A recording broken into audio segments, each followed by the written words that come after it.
Bonjour, ça y est, on est tous rentrés de vacances depuis un petit moment et on démarre une nouvelle saison de Trait pour Trait, une saison un peu particulière puisqu'on a tout changé. Là, on n'est plus en studio, on va se balader pendant toute la saison et je ne suis plus tout seul, je suis avec Laurent Turpin qui nous a rejoint. Oui, bonjour, ravi d'être avec toi. Alors, BD Zoom. Oui, voilà, c'est ça. Je suis le rédacteur en chef du site bdzoom.com et nous avons décidé d'un commun accord de figer, on va dire, une espèce de partenariat ensemble avec Trait pour Trait, de manière à faire coexister les aspects visuels et les aspects écrits. Donc tu seras à côté de moi pendant toutes les émissions. Pendant toute la saison, oui, j'espère, Oh, et plus tard, et enfin peut-être l'éternité, on verra. Ah bah, j'espère bien. Bah, absolument, On est c'est toujours un parti plaisir. Alors on est accueillis dans une librairie qui est la librairie BDNet Bastille. Oui, bonjour. Marc Sijikovic, bonjour. Bonjour. Expliquez-nous un petit peu cette librairie. C'est ma deuxième librairie, la première étant la librairie BDNet Nation, qui a été créée en 1972 par mon père et je les ai rejoints moi en 1985 pour créer un département BD. Et 10 ans après, on a tout transformé pour ne faire que de la bande dessinée. À l'époque, j'avais créé une librairie sur Minitel, c'était la seule et l'unique, spécialisée bien sûr. Et en 2000, le bdnet.com, donc la librairie internet. Et en 2004, cette librairie où nous sommes, donc la librairie du site, qui est devenue la BDNet Bastille. Et Voilà. qui fait partie du réseau Canal BD. Alors, qui fait partie du groupement des librairies Canal BD, voilà, dont je suis le président depuis beaucoup d'années, enfin depuis longtemps, mais parce que personne d'autre ne veut prendre la place. Alors, il faut bien un président, voilà, et tout se passe bien. Canal BD aujourd'hui, on a recommencé en 2007, puisque nous étions en association depuis 1990. En 2007, nous nous sommes transformés en groupement. Donc, c'est-à-dire, on a créé une société anonyme sous forme de coopérative à capital variable. Et en fait, de 50, nous sommes aujourd'hui 120. Voilà, donc c'est une belle réussite. Il nous fallait pérenniser notre activité de libraire. Sous forme associative, c'était compliqué.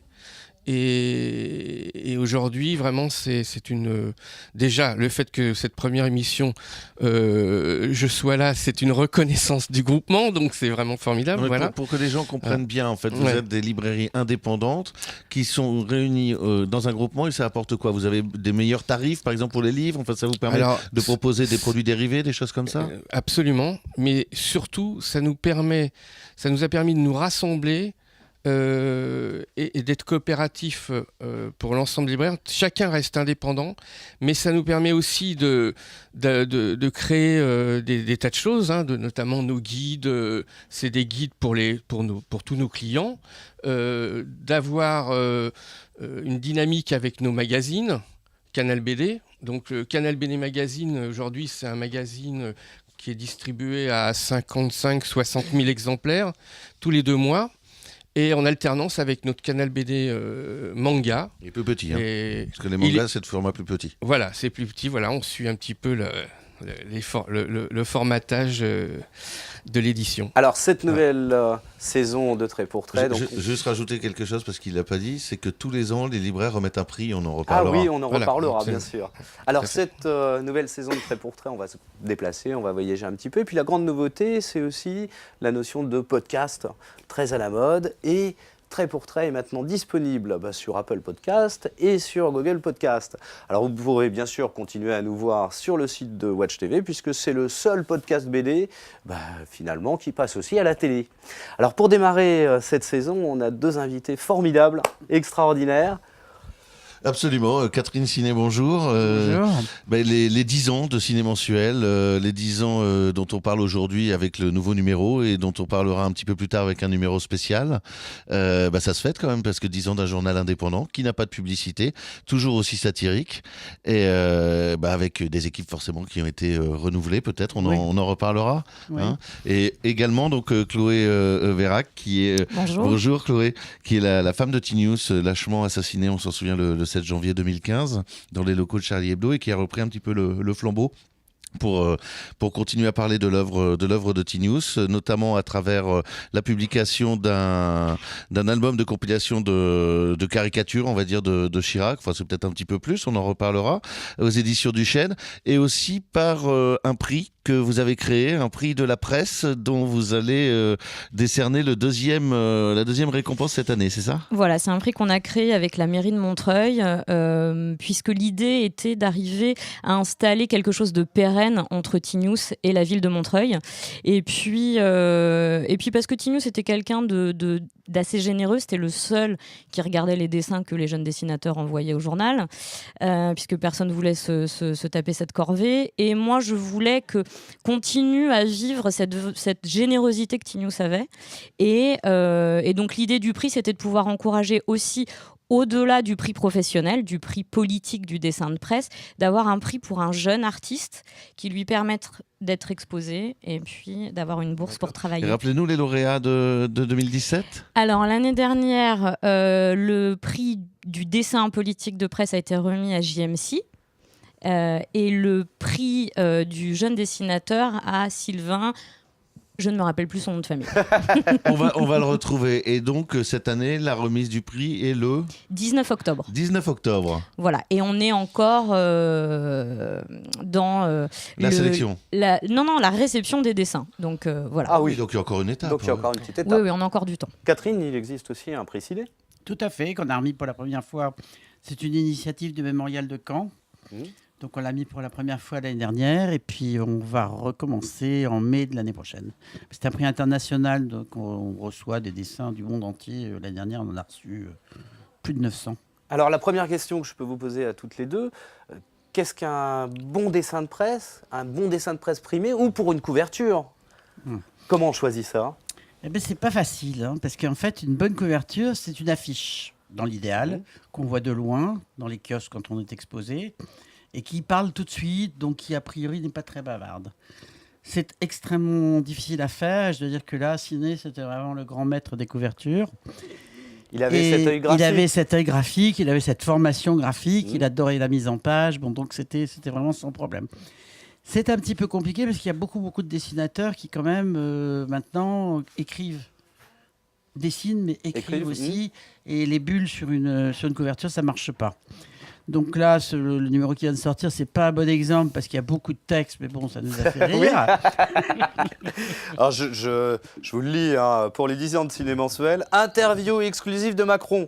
Vos gueules les pauvres, vos gueules les écolos, et si ça vous plaît pas, venez me chercher. Voilà, exactement. C'est un bon résumé des derniers mois en politique, non ? On n'a rien inventé, en plus il l'a dit, venez me chercher. Et depuis quelques mois, je me suis un petit peu tournée vers les illustrateurs pour leur demander des couves. Allez, je vais être très prétentieuse, mais je leur dis un peu du côté du New Yorker aussi. Je pense qu'il faut changer un petit peu. Et c'est compliqué d'avoir un dessin qui tienne un mois, qui soit une bonne couve, qui soit belle, qui soit graphique. Voilà, donc on cherche. De toute façon, on ne sait jamais quand une couve va marcher. Et à la ou pas. rédaction, c'est vous qui avez le dernier mot en tant que rédactrice en chef ? Oh là là là là.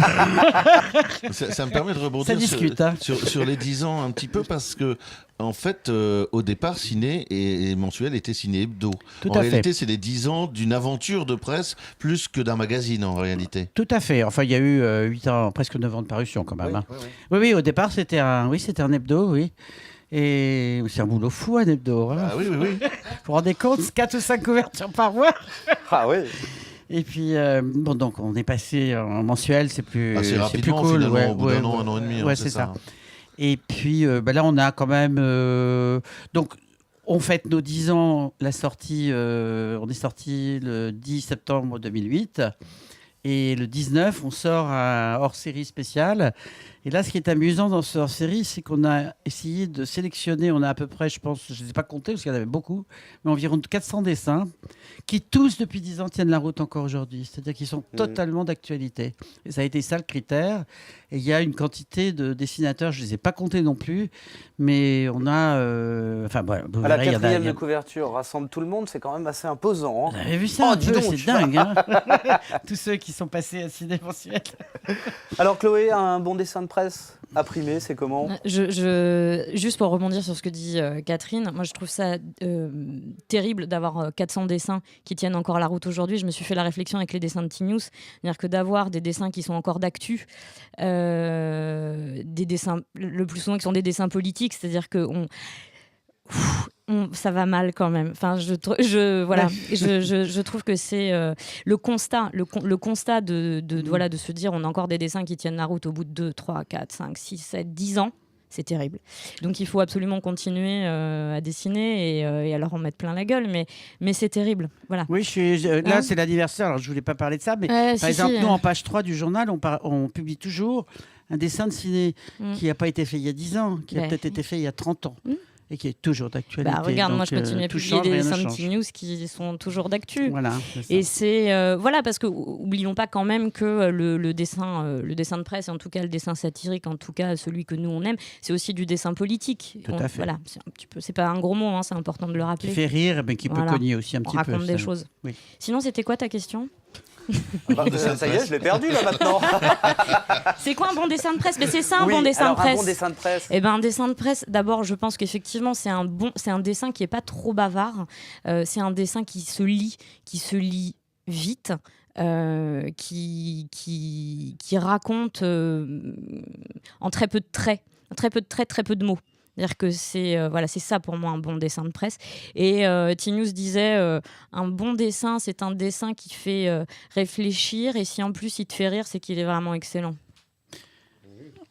Oui, non, je voulais juste, là on est en train de faire l'inventaire du travail de ciné et j'en suis à 81 livres parus. Et pour en repartir sur le dessin où il n'y a pas de légende, il y a 35 éditions qui vont au Japon, aux États-Unis, etc., qui ont eu besoin de rien du tout parce que les dessins sont sans parole. Oui. C'est là qu'on se rend compte quand même de la puissance du dessin, quoi. D'ailleurs, en parlant de prochaine parution, il va y avoir les mémoires de ciné qui vont être tout à fait, rassemblées. Qui vont sortir au Cahier des Ciné le 1er novembre, je crois. Et qui rassemble l'intégralité des mémoires, tout à fait. Avec on a rajouté quelques documents, quelques photos. Je pense que ça va être magnifique. Les recueils de dessins de presse, Marc, en librairie, ça fonctionne bien? Ça fonctionne comment? Enfin, c'est un public spécial pour ça? Alors, bon, c'est vrai que le dessin de presse dans nos librairies de bande dessinée, je dirais spécialisées, entre guillemets, c'est un petit peu plus difficile par rapport à ce que recherchent nos lecteurs. Mais c'est quand même quelque chose de connexe. Je pense que le dessin de presse, c'est culturellement quelque chose de très très bien ancré en France.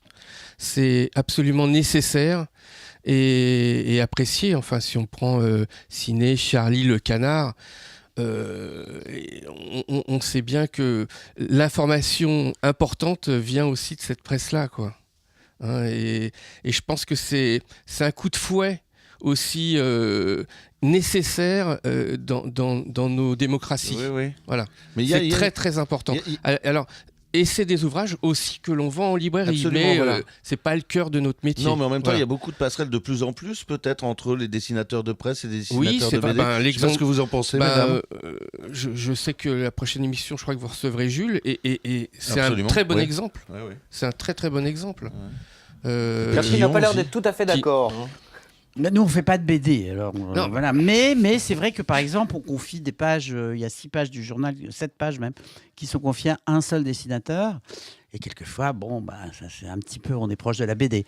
Oui, mais sinon, on est vraiment dans le dessin de presse pur, nous. Voilà. T-News rêvait de faire de la BD. Le problème, c'est qu'il ne savait pas écrire les scénarios et que ça faisait partie des projets qu'il avait. Il n'avait pas le temps. de s'y coller avec quelqu'un. Mais s'il avait eu le temps, je pense que c'est vraiment quelque chose sur les pandas, on est un peu dans non, mais sur les pandas, on est sur un format strip. Ou alors le procès Colonna, bien sûr. C'est un reportage. Oui, mais c'est un reportage dessiné, mais absolument. On est très c'est proche. Un reportage dessiné, et ça a été considéré comme une bande dessinée. Il a eu le prix France Info de la BD de reportage. Tout à fait. Donc c'est pour ça que la frontière finalement entre ce dessin de presse et cette BD traditionnelle, elle est quand même assez mince en fin de compte. Oui, enfin moi après je suis pas pour créer des clans et des spécialités. Non, mais avant, j'ai l'impression moi, avec quelques années dans le métier, que la frontière est beaucoup plus mince. Alors peut-être pas effectivement chez Ciné, mais bon, il y a de plus en plus d'auteurs qui font les deux, quoi. Voilà. Alors, et je pense aussi ce sont des ouvrages qui rentrent aussi plus facilement en librairie générale. C'est possible. Voilà, donc ça a vraiment, enfin, ça a une force quand même. C'est très bien accepté par rapport à la bande dessinée. C'est compliqué parce que le dessin de presse, en fait, il faut ramasser en une image, ce que fait par exemple Willem tous les jours dans Libération, c'est juste magnifique, en une seule image, une actualité. Et ça, franchement, c'est plus difficile que de faire une BD. Hein. Ouais, mais après, Ciné, je crois, comme Tignou, c'était des gens qui avaient fait des études graphiques. C'était des architectes, c'est-à-dire que tout était construit. Le dessin était construit, les textes de Ciné, quand il écrivait, c'était déjà du dessin, c'était beau. Donc, Tignous aussi avait une écriture comme ça. Mais rien que la compo des pages. Et puis, il composait avec de la colle, des ciseaux. Et voilà. Et c'était des orfèvres de la composition. Mais par contre, il dessinait très vite. Très vite, avec une économie de traits et sans Tipex, sans gomme, sans comme ça. Vous étiez sollicité d'ailleurs, Tignous testait ses dessins vis-à-vis de vous, Ciné Ouais, mais en général, quand je faisais une remarque, il me disait tu comprends rien. Et après, il me disait t'as pas une idée et tout. Puis finalement, ça finissait par arriver jusqu'à sa tête, mais. T'as pareil? Bah pareil, et puis surtout, alors moi j'avais perdu l'habitude je riais souvent parce que sinon le dessin finissait à la poubelle et j'aimais pas qu'il le jette si j'avais pas de réaction. Donc je faisais toujours un petit peu comme ça au début pour qu'il le garde et puis après on débriefait. Mais Tignous quand Comment ça, de la simulation chez Tignous quand il était en panique, il sortait jardiner. Et alors quand je le voyais dans le jardin en train de s'occuper des arbres, je me disais ouh là là là là là, donc j'allais le voir et brainstorming pour essayer de débriefer un petit peu et faire le tri. Ouais, des codes, ouais. Oui, ils ont des tocs. Hein. Ouais, c'est ça. J'ai une petite remarque d'ailleurs, dans le monde du dessin de presse, peu de femmes.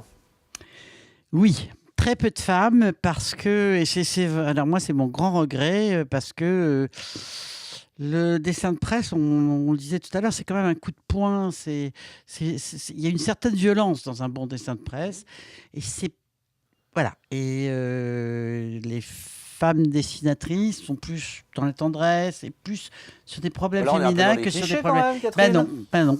Et une femme rédactrice en chef. Moi, je suis d'accord avec Catherine. Ou alors elles sont plus à la tendresse, ou alors elles sont beaucoup plus trash que les. Voilà, alors il y en a quelques-unes, mais qui sont plus dans l'illustration. Ouais. Ah si, dans l'illustration, il y a des filles formidables. Mais en dessin de presse pur, c'est un petit peu compliqué quand même. Mais je désespère pas. Je pense que dans les 3-4 mois qui viennent, ça va arriver. Pas beaucoup quand même. Hein. Non, mais il va y en avoir plus. Je vous jure. Il va y avoir plein de femmes. D'ailleurs, je sais pas. On va même peut-être faire Ciné Madame. Ah bon? Ouais. C'est un scoop ça. Oui. Ça vous fait rire. Ce serait bien. C'est une bonne idée. Ah, ça changerait un peu. Oui, absolument. Ouais, voilà. Et alors donc, femme rédactrice en chef avec beaucoup d'hommes à diriger. Alors voilà, une petite, comment on appelle ça quand on arrive à l'école, là, un petit bisutage au départ quand même. Mais ça, mon mari m'avait prévenu, il m'avait dit, bon, de toute façon, on avait l'habitude parce que lui, quand un dessin était refusé, etc., on lui disait rien. C'était Catherine qui avait dû dire que c'était pas bon. Ça, c'était habituel et ça me mettait en rage, il le savait. Et il m'avait dit, bon, écoute, de toute façon, ça changera rien. J'ai dit, oui, donc t'as raison, ça changera rien. Et puis bon, bah voilà. Et puis maintenant, tu vis avec moi depuis 50 ans. Ça fait 10 ans qu'on fait le journal. Ça y est, tu connais aussi bien que moi. Donc je m'entoure quand même de quelques hommes autour de moi pour les bouclages. Et au départ, bon, ça a été, oui, t'es une femme. Enfin, non, t'es pas une. Non. t'es pas dessinatrice. Ah oui, déjà. Ah ouais, ça c'est déjà. Oui. Mais il n'y en a pas beaucoup, on a dit. Oui, voilà, exactement. Et puis après, oui, bon, évidemment, parce que bon, ils ont tendance aussi parfois à faire un peu des trucs, voilà. Et donc, oui, évidemment, en tant que femme, tu peux pas accepter ce dessin. Bon, voilà. Mais ça a très vite passé. Hein. Au bout de, parce que ils ont des grandes gueules, mais moi aussi. Alors. On n'en doutait pas.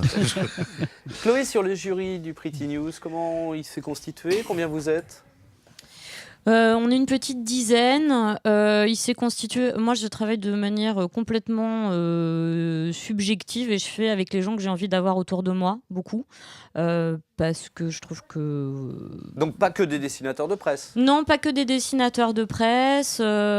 L'idée, c'était un petit peu d'ouvrir aussi à des gens avec qui je vais travailler, puisque là, on organise les premiers états généraux du dessin de presse à l'UNESCO le 3 octobre.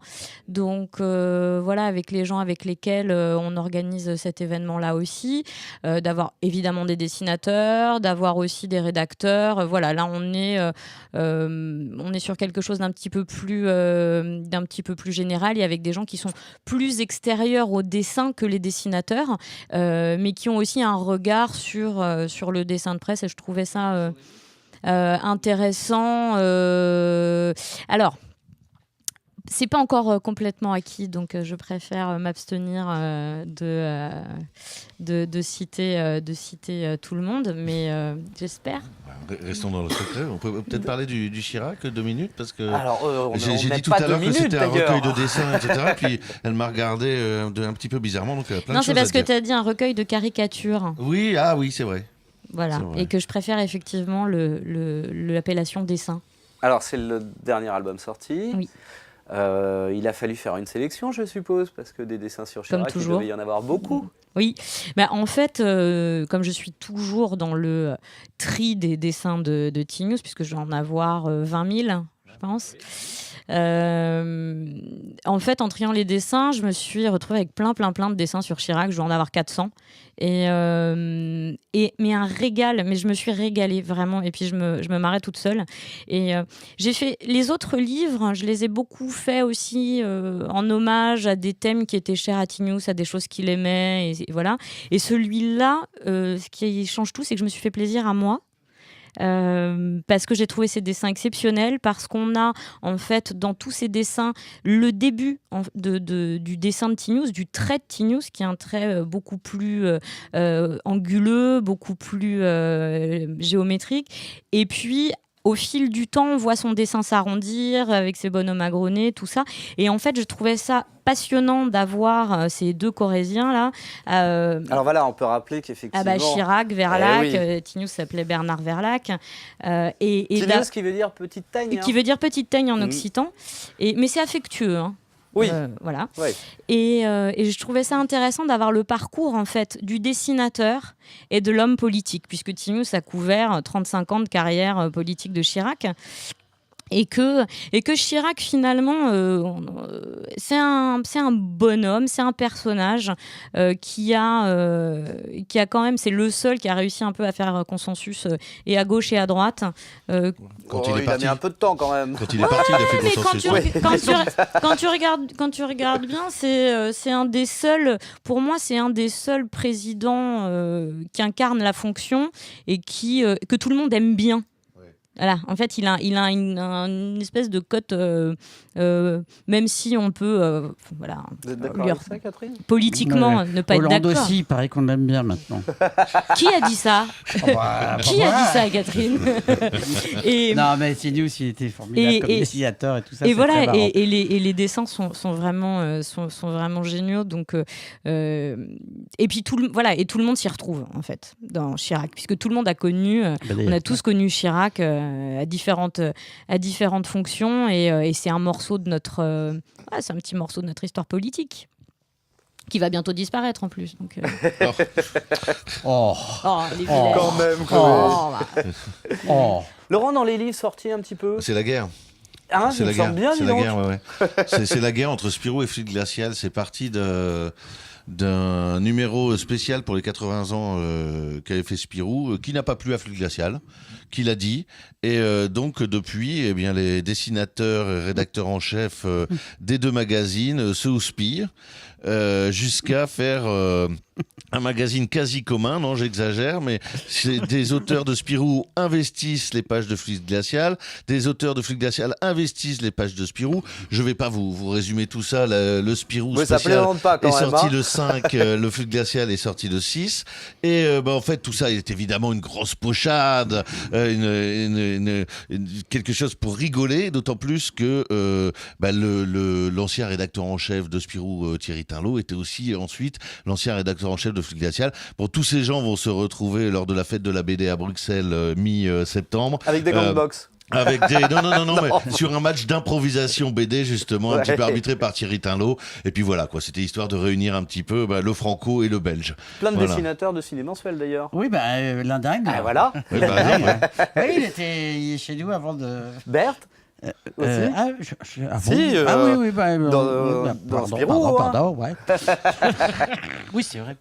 Voilà, donc c'est l'amusement un petit peu, ça fait un bout de temps que ça dure, et puis ça fait rigoler, puis je trouve que c'est plutôt sympa parce que ça permet à Spirou, qui a une nouvelle rédactrice en chef qui s'appelle Florence Mixel depuis quelques temps, de repositionner un petit peu le journal de la manière dont elle entend le mener. Voilà, pour moi, ce sera tout pour cette fois-ci. Allez, moi, cher Lib, là, il y a L'Âge d'Or qui vient de sortir. Cyril Pedrosa. Formidable. Extraordinaire. Ah, c'est beau, Cyril. Magnifique, très très beau. Ouais. Alors, ça change un petit peu de ce qu'il avait fait avant, que ce soit Portugal et son récit autobiographique. Là, on est dans un graphisme. Alors, ce graphisme n'a pas vraiment changé. C'est très très beau. C'est une grande quête, assez marrante. Hein. Oui. On se retrouve avec des chevaliers, des princesses, et la quête de l'âge d'or, justement. Pedrosa arrive à chaque fois à nous surprendre, en fait. C'est incroyable. Et à se renouveler, c'est surprenant. Ouais. Alors, il avait fait, pas du dessin de presse, mais avec Autobio, on était dans des petites chroniques comme ça, assez marrantes. Oui, absolument. Ou même Portugal, qui est un monument. Et en fait, au départ de Portugal, l'éditeur devait, puisque c'est un gros album, avait pris le risque de ne sortir qu'un album au lieu de le scinder en plusieurs histoires. Et justement, tout l'intérêt de cet album, c'est justement d'avoir gardé cette intégralité du récit en un volume, et c'était un peu une première parce que c'était un gros risque que prenait l'éditeur, et ça a été une grosse réussite. Une grosse réussite. Ouais. Alors, le hors-série des 10 ans de ciné, le 19 ça c'est septembre. Très bientôt. Ouais. Le T-News, on l'a. Le 12 septembre. Voilà. Et puis bien sûr, le ciné mensuel, tous les mercredis. Qui est sorti, oui. Voilà. Donc ça, tous les premiers mercredis du mois, il faut l'acheter. Voilà. On ne vit c'est un excellent journal. Ah, extraordinaire. Merci. Laurent, voilà, ça y est. Hein. Ça y est. Là là, quel plaisir. Puis merci à Marc pour cet accueil. Je vous en parce prie. Que tous les livres dont on parle, on les retrouve évidemment à la en librairie de Bastille. Alors, vous pouvez bien sûr aller télécharger le podcast et vous abonner sur Apple Podcast, sur Google Podcast, nous revoir sur Watch TV, sur BD Zoom et sur la chaîne YouTube de Trait pour Trait. Absolument. Catherine, merci beaucoup d'être venue. Merci de m'avoir invité. C'est un plaisir, Chloé. Pareil. Merci. Vous revenez quand vous voulez. Avec plaisir. Demain. Nous, on sera peut-être pas là demain. Voilà. Et voilà, on lance les invitations. Allez, merci, à bientôt. Marc, merci. merci. À bientôt, merci.